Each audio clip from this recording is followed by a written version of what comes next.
Hello everyone. तो हमने last अपने वीडियो में ये कवर किया था 91 के बारे में, जिसमें हमने खाली ये पैराग्राफ पढ़ा था 91 का, उसके बारे में मैंने आपको बताया था। तो इस वाले वीडियो में आपको और भी कुछ इसके बारे में डिटेल में बताऊंगा, सेक्शन 91 के बारे में। तो चलो शुरुआत करते हैं बिना टाइम वेस्ट किए इधर उधर की बातें करके कि भाई लाइक करो सब्सक्राइब करो वगैरह वाला, ये सब फालतू का काम नहीं करना, अपने को सीधा पढ़ाई भी जाना है। चलो सबसे पहला ये बता देना चाहता हूँ कि डॉक्यूमेंट्स होते हैं ना, वो दो टाइप के होते हैं। एक तो होते हैं डिस्पोजिटिव और एक होते हैं नॉन डिस्पोजिटिव। तो डिस्पोजिटिव डॉक्यूमेंट वो होते हैं जो कि आपके लिए कोई राइट क्रिएट होते हैं, जो आपके लिए कोई राइट क्रिएट करने वाले डॉक्यूमेंट होते हैं। जैसे हमारे पास ऐसे डॉक्यूमेंट होते हैं ना, जिससे हमारे पास कोई जिससे हमारा कोई मतलब राइट क्रिएट होता है। फॉर एग्जांपल जैसे हम सेल करते हैं तो सेल डीड का जो डॉक्यूमेंट होता है तो उससे राइट क्रिएट होता है। तो उस टाइप के डॉक्यूमेंट की बात कर रहा हूँ। और नॉन डिस्पोजिटिव डॉक्यूमेंट वो होते हैं जिससे कोई राइट क्रिएट नहीं होता है। ठीक है, ये वाला नॉन डिस्पोजिटिव वो होते हैं जिससे कोई राइट क्रिएट नहीं होता है कोई किसी भी तरीके का। ठीक है, तो ये दो टाइप के डॉक्यूमेंट्स हैं। ठीक है, तो पहला हम बात करते हैं डिस्पोजिटिव की। इसका एग्जांपल मैं आपको दे देता हूँ, डिस्पोजिटिव डॉक्यूमेंट कौन कौन से होते हैं। एग्जांपल बताओ कि अपने कॉन्ट्रैक्ट होते हैं, जो कॉन्ट्रैक्ट वाले डॉक्यूमेंट होते हैं, या फिर जो ग्रांट वाले होते हैं। जो मतलब कुल मिला के ये बताना चाहता हूँ कि 91 में जो दिया है ना, ये देखो, ये terms of the contract, grant और any other disposition of property, ये तीनों चीज़ें। ठीक है, ये तीनों चीज़ें जिस डॉक्यूमेंट में भी है ना, वो डिस्पोजिटिव डॉक्यूमेंट, क्योंकि वो राइट क्रिएट करेगा ही, क्योंकि जिस भी डॉक्यूमेंट में होगा वो राइट क्रिएट करेगा। और बाकी जो भी है ना, मतलब बाकी जो भी डॉक्यूमेंट है वो नॉन डिस्पोजिटिव है।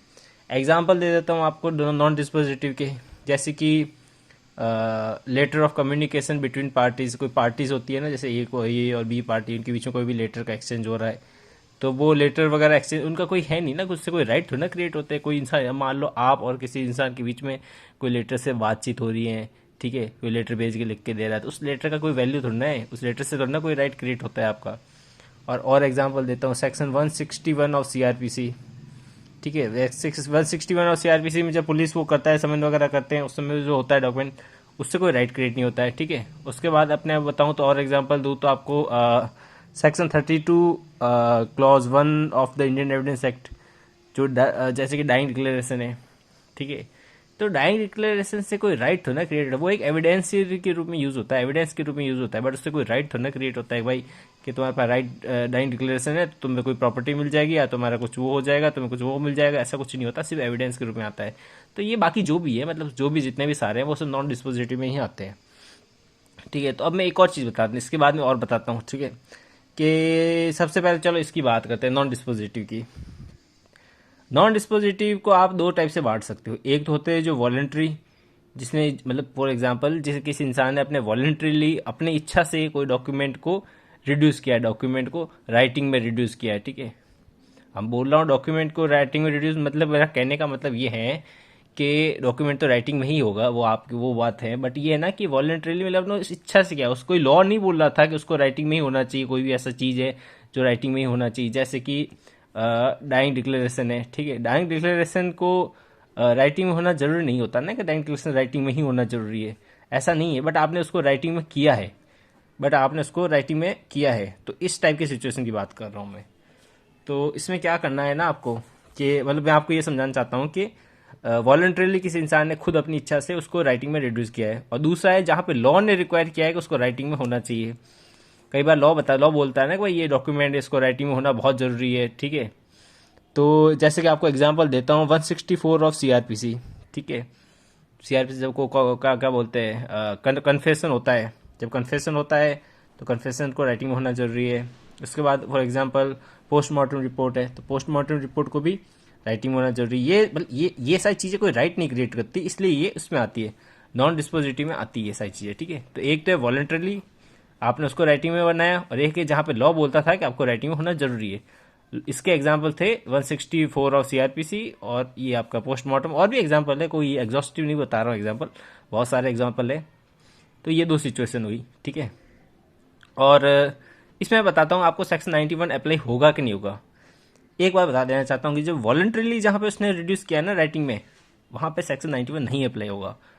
ठीक है, और जहाँ पे लॉ ने रिक्वायर किया राइटिंग के लिए, वहाँ सेक्शन 91 अप्लाई होगा। अब इसका रीज़न क्या है वो मैं आपको बताता हूँ। रीज़न ये है कि ये जो ना, ये अपने सेक्शन 91 को पढ़ते हैं। 91 में लिखा क्या है, जैसे देखो, when the terms of the contract और ग्रांट और any other disposition of property have been reduce in the form of document. ये जो बोला है ना, when the terms of the grant और ये प्रॉपर्टी और ये यहाँ तक का, यहाँ से और यहाँ तक का, ये पूरा पार्ट किससे रिलेटेड है? ये इससे रिलेटेड डिस्पोजिटिव डॉक्यूमेंट, क्योंकि राइट क्रिएट कर रहा है ना। ये देखो आप, ये terms of contract, grant, other disposition of property, ये जो भी डॉक्यूमेंट के अंदर होंगे वहाँ तो राइट क्रिएट होगा। तो ये तो इसका पार्ट है। अब इसका ये वाला कहाँ गया? नॉन डिस्पोजिटिव कहाँ है? नॉन डिस्पोजिटिव इसके बाद स्टार्ट होता है। And in all cases in which any matter is required by law to be reduce in the form of document. ये है ना जो ये सेकंड वाला पार्ट, ये यहाँ तक का, यहाँ से लगा के ये यहाँ तक का, ये आता है इसके रिलेटेड नॉन डिस्पोजिटिव डॉक्यूमेंट। तो इसमें क्या लिखा है कि लॉ के द्वारा रिक्वायर्ड होना जरूरी है उसको राइटिंग में करने के लिए, ठीक है ना। In all case in which any matter is required by law to be reduce in the form of document.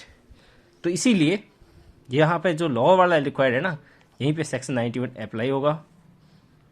Writing के लिए मुझे माफ़ करना, सेक्शन 91 अप्लाई होगा यहाँ पे, और यहाँ पे सेक्शन 91 नहीं अप्लाई होगा। जहाँ किसी इंसान ने लॉ ने नहीं बोला था कि भाई तुम राइटिंग में करो, बट इंसान ने खुद अपने राइटिंग में करवाया उन्होंने अपने डॉक्यूमेंट, तो वहाँ पे 91 नहीं अप्लाई होगा, ठीक है। अब इसका मतलब क्या हुआ? 91 अप्लाई यहाँ पे होगा, सेक्शन 91 यहाँ अप्लाई नहीं होगा। इसका मतलब ये है ना कि जहाँ पे सेक्शन 91 अप्लाई होगा वहाँ पे आप ओरल एविडेंस नहीं दे सकते, जो कि सेक्शन 91 में दिया है कि आपने इन दो सिचुएशन में ओरल एविडेंस नहीं दे सकते। तो यहाँ पे जब लॉ ने रिक्वायर्ड किया है तो यहाँ पे ओरल एविडेंस नहीं, बिल्कुल नहीं दे सकते। जहाँ पे सेक्शन 91 नहीं अप्लाई होता है वहाँ पे आप ओरल एविडेंस दे सकते हो। ये कहने का मतलब इसका ये था। और अपना ये जो सेकंड अपना जो है डिस्पोजिटिव डॉक्यूमेंट, जिसमें ये वॉलंटरीली उसने अपने राइटिंग में किया है, या फिर जहाँ पे लॉ ने बोला है रिक्वायर्ड बोला है कि आप किसको राइटिंग में बनाना है, यहाँ दोनों सिचुएशन में सेक्शन 91 अप्लाई होगा, ठीक है। 91 यहाँ पे लगेगा। क्यों लगेगा इसका भी रीज़न है, ठीक है। आप पहले इस सेक्शन को देखो, सेक्शन में क्या लिखा है? When the terms of the contract और ग्रांट और any disposition of property has been reduce in the form of document. यहाँ पे लिखा नहीं है ना कि आपको किसी ने लॉ ने बोला है कि आप इसको राइटिंग में करो, कुछ लिखा नहीं है ना। तो इसका मतलब इसमें दोनों कवर हो गए ना।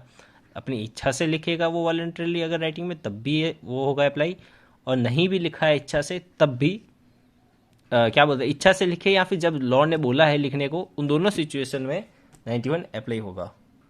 अब इस चीज़ को आपको थोड़ा अच्छे से अगर देखना हो, क्योंकि मैंने पूरा हौच पौच कर दिया यहाँ पे, तो अगर किसी को कुछ लिखने विखने का भी दिक्कत होगा, लिखना हो उस चीज़ पे, तो मैं आपको यहाँ पे अच्छे से एक चीज़ को ये दिखा लेता हूँ इसमें। जैसे ये है, ये देखिए आप, इसमें मेरे को अगर ये पूरा सही से लिखा हुआ है मेरा, तो इसमें आप देख लीजिए document, dispositive document, right creating document, non dispositive document, मतलब कॉजल डॉक्यूमेंट, नॉर्मल डॉक्यूमेंट, ये देख लीजिए आप पूरा। Required by law to be reduce in the form of writing, not required by law to be reduce in the form of writing 91, फिर 91 apply, 91 apply, 91 not apply, क्योंकि not required by law to be reduce in the form of writing. अभी इसका reason क्या है वो मैंने आपको बता दिया है। अगर देखना हो अच्छे से लिखना हो तो आप यहाँ से लिख सकते हैं। अब नेक्स्ट मैं आपको बताना चाहता हूँ कि for dispositive document no oral evidence allowed, exceptions are there. Exceptions कौन से हैं वो मैं आपको बाद में बता दूंगा, बट अभी आप ये देख लीजिए कि डिस्पोजिटिव डॉक्यूमेंट में ओरल एविडेंस अलाउ ही नहीं होगा। क्योंकि आप देख लो इसमें भी 91 अप्लाई हो रहा है, इसमें भी 91 अप्लाई हो रहा है, दोनों से जो 91 अप्लाई हो रहा है ना, फिर ये अप्लाई होगा कैसे? तो इसलिए यहाँ पे तो इसमें ओरल एविडेंस अलाउ ही नहीं होगा। बट एक्सेप्शन है इसके, वो मैं बताऊंगा आपको। बट नॉन डिस्पोजिटिव इस वाले सिचुएशन में ओरल एविडेंस अलाउ हो जाएगा ना। तो ये वाला यहाँ बात लिखा है। उसके बाद क्या लिखा है? For non dispositive document which required by law to be reduce in the writing no oral evidence allowed. ये मैंने आपको पहले ही बता चुका हूँ बात, कि जहाँ पर लॉ के द्वारा रिक्वायर्ड है वहाँ पर ओरल एविडेंस नहीं होगा अलाउ। फिर लिखा है for non dispositive document which are not required by law to be reduce in the writing, उस वहाँ पर ओरल एविडेंस अलाउ है। फिर लिखा है section 59 make a general declaration that any fact can be proved by oral evidence except the content of the document and electronic record. It is a general declaratory provision and detailed manifestation of it can be found in section 91 और 92 etcetera, उसके बाद वाले sections में। और इसके बाद लिखा है कि bar of section 91 apply on the terms of the said contract, grant और disposition. Therefore if there is something written in document but it is not an essential term then section 91 bar won't apply. कुल मिला के ये कहना चाहता है कि वो जो टर्म्स लिखा है ना इस 91 में, आप देखो when the terms of the contract grant और द डिस्पोजिशन ऑफ प्रॉपर्टी, तो ये जो टर्म है ना, ये होनी चाहिए टर्म। अगर किसी ऐसे डॉक्यूमेंट में टर्म वगैरह नहीं है ना, तो उस वहाँ पे सेक्शन 91 अप्लाई नहीं होगा। ये बहुत इंपॉर्टेंट चीज़ है वैसे जो मैंने अभी बताई, क्योंकि बहुत सारे लोग इस चीज़ को ध्यान नहीं देते हैं। Where the term of the contract और ग्रांट और अदर डिस्पोजिशन ऑफ प्रॉपर्टी, यहाँ पे लिखा है ना, एक्सपेक्ट से लिखा है ना टर्म, टर्म होनी चाहिए ऐसी कोई चीज़। अगर वो टर्म नहीं है, इसेंशियल कोई टर्म नहीं है, तो वो वहाँ पे सेक्शन 90 में अप्लाई नहीं होगा, मतलब वहाँ पे ओरल एविडेंस अलाउ हो जाएगा। अभी आप लोग मुझे पूछोगे कि टर्म फिर क्या होती है, तो टर्म में आपको मैं एग्जांपल देता हूँ टर्म के, जैसे कि पार्टीज डिस्क्रिएशन, जहाँ पर अगर पार्टीज का कोई डिस्क्रिएशन का लिखा है, कुछ टर्म है कि यहाँ पे इस मतलब इस चीज़ पे इस पे पार्टी का डिस्क्रिएशन होगा, तो ये टर्म होगी ना, आपको समझ में आ जाएगा। कंडीशन प्रेसिडेंट, अगर वो कंडीशन दी हुई पहले किसी चीज़ के कि इस चीज़ को करने से पहले ये कंडीशन फुलफिल होनी चाहिए, तो वो कंडीशन प्रेसिडेंट होगी। और आगे और एग्जांपल है description of subject matter, time of performance, mode of performance of contract, ये सब चीज़ें हैं ना, ये इसेंशियल टर्म का एग्जांपल है। अब मैं एक और चीज़ आपको बता देना चाहता हूँ, यहाँ पे ये बहुत सारी चीज़ें देखो मैंने लिखी है यहाँ पे। ये सी, जी और डी का मतलब है कॉन्ट्रैक्ट, ग्रांट और डिस्पोजिशन, ठीक है। इसमें नीचे लिखा है ओरल और रिटर्न वॉलंटरीली। तो अगर कॉन्ट्रैक्ट, ग्रांट और डिस्पोजिशन को अगर किसी इंसान ने ओरली अपने बीच में सेटल किया है, तो वहाँ पे 91 तो वैसे ही नहीं अप्लाई होगा। उसने 91 में सीधा बोला है ना, डॉक्यूमेंट तो होना ही चाहिए एटलीस्ट। ओरल में तो वैसे 91 अप्लाई होने का कोई चांस नहीं है, ठीक है। फिर लिखा है कि रिटर्न वॉलंटरी, अगर उसने अपने वॉलंटरीली लिखा है तो 91 अप्लाई हो जाएगा, क्योंकि ये डिस्पोजिटिव डॉक्यूमेंट है, ठीक है। और मैंने आपको पहले बता रखा है डिस्पोजिटिव डॉक्यूमेंट में भले वॉलंटरीली हो या फिर लॉ के द्वारा रिकॉर्ड हो, वहाँ पे 91 अप्लाई हो गई, ठीक है। पार्टी का डिस्क्रिप्शन है। अब इन दोनों सिचुएशन क्या होता है, जब भी कोई कॉन्ट्रैक्ट ग्रांट डिस्पोजिशन होता है तो पार्टी का डिस्क्रिप्शन होता है कि वो चाहे तो डॉक्यूमेंट बनाए, नहीं चाहे तो नहीं बनाए, उसकी इच्छा है भाई, कोई अपन फोर्स तो ना कर सकते किसी को। तो party description to reduce in writing, ये दोनों मतलब ओरल भी कर सकता है और राइटिंग कर, अगर ओरल करेगा 91 नहीं अप्लाई होगा, राइटिंग करेगा तो 91 अप्लाई हो जाएगा। और दूसरा है रिक्वायर्ड बाय लॉ, ठीक है। अब दूसरी चीज़ क्या है ना कि कोई डॉक्यूमेंट होते हैं जिसमें मान लो ये भी हो सकता है, इसमें ये भी आ सकता है कॉन्ट्रैक्ट, ग्रांट और डिस्पोजिशन, जिसको लॉ के बोला है कि भाई आपको राइटिंग में लिखना ही है, ठीक है। और वो भी डॉक्यूमेंट आ सकते, इस मतलब रिक्वायर्ड बाय लॉ में इसका कहने का मतलब ये है कि यहाँ पे डिस्पोजिटिव डॉक्यूमेंट भी आ सकते हैं, नॉन डिस्पोजिटिव भी, ठीक है। अगर डिस्पोजिटिव है जैसे ये है, अगर इसने बोला है लॉ ने भाई कॉन्ट्रैक्ट, ग्रांट, डिस्पोजिशन को राइटिंग में होना ही चाहिए तुम्हारा, या फिर कोई अदर डॉक्यूमेंट जिसको भी लॉ ने बोला है राइटिंग में होना ही चाहिए, जैसे कि पोस्टमार्टम होता है, तो पोस्टमार्टम कभी ओरल नहीं होता ना, राइटिंग में होता है, वो अदर डॉक्यूमेंट में आ जाएगा। और जहाँ पे बोला है कि भाई आप जैसे एग्जांपल हो गए बहुत सारे के, जैसे सेल वगैरह हुई तो वहाँ पे राइटिंग वाइटिंग में होना जरूरी है, सेल वगैरह, सेल डीड वगैरह, तो वहाँ पे ये बोला है। तो इसमें भी दो सिचुएशन, एक तो है जहाँ पे रजिस्ट्रेशन एक्ट अप्लाई होता है, और जहाँ पे बाय एनी अदर लॉ, मतलब कोई अदर बाकी किसी अदर लॉ के द्वारा बोला है कि आपको राइटिंग में होना जरूरी है, ठीक है। कोई इनको तो चीज़ होगी ना रिक्वायर्ड बाय लॉ, ये लॉ का मतलब है यहाँ तो रजिस्ट्रेशन एक्ट या फिर कोई दूसरा लॉ।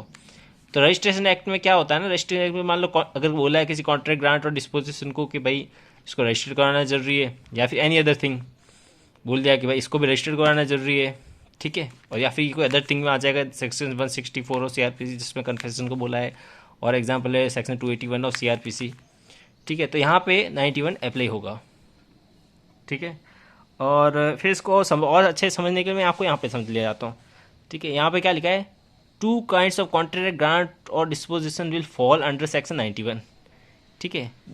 नीचे लिखा है those which are not required to be registered और reduce into writing but were actually voluntarily reduce into writing, मतलब बोला है कि ये इस सिचुएशन की बात कर रहा है, ये वाला इसकी बात कर रहा है, ये बोल रहा है कि 91 कहाँ अप्लाई होगा, वो सिचुएशन में जहाँ पे लॉ ने नहीं बोला था आपको राइटिंग में करने के लिए या फिर रजिस्टर्ड करने के लिए, ठीक है, बट आपने अपनी इच्छा से उसको रजिस्टर्ड किया, राइटिंग में लिखा, प्रोवाइडेड वो कॉन्ट्रैक्ट, ग्रांट और डिस्पोजिशन रिलेटेड डॉक्यूमेंट था, तभी की बात कर रहे हैं। सेकेंडली दोज कॉन्ट्रैक्ट, ग्रांट और disposition which are required to be registered and नहीं, ये एंड नहीं है, which required to be registered that is converting them into writing in sine qua non. इसका मतलब ये है कि वो कॉन्ट्रैक्ट, ग्रांट और डिस्पोजिशन जिसको लॉ ने बोला है कि ना सिर्फ आपको राइटिंग में होना जरूरी है, बट राइटिंग में होने के साथ साथ आपको रजिस्टर्ड भी कराना जरूरी है, ठीक है। तो उस टाइप की सिचुएशन में 91 अप्लाई होगा, जो कि इसकी बात कर रहा है, यहाँ पर रजिस्ट्रेशन एक्ट अप्लाई हो रहा है ना ये, तो यहाँ पर 91 अप्लाई हुआ, ठीक है। और अदर सिचुएशन में 91 अप्लाई हो ही रहा है। अब इसके अलावा मैं आपको और चीज़ समझा सकता हूँ कि dying declaration won't fall under section 91 because it is not contract grant disposition as required by law to be reduced in the writing. Section 91